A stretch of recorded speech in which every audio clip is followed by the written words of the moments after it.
Hello friends, welcome back to our channel. If you want to use Google Maps on your Apple Watch, you might be wondering how to actually connect it since there's no separate setup button that clearly says connect. Many users install the app but don't see directions showing on the watch, which can be confusing. The reason is that Google Maps works through your iPhone and mirrors navigation to your Apple Watch rather than running fully independently.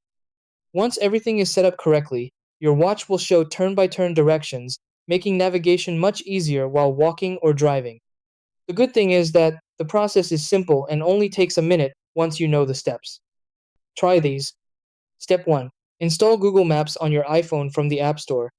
Step 2. Make sure the app is also installed on your Apple Watch. Step 3. Enable location services and notifications for Google Maps. Step 4. Open Google Maps on your iPhone and start navigation.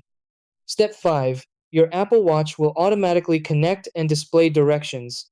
Step 6. Follow directions directly from your watch while navigating.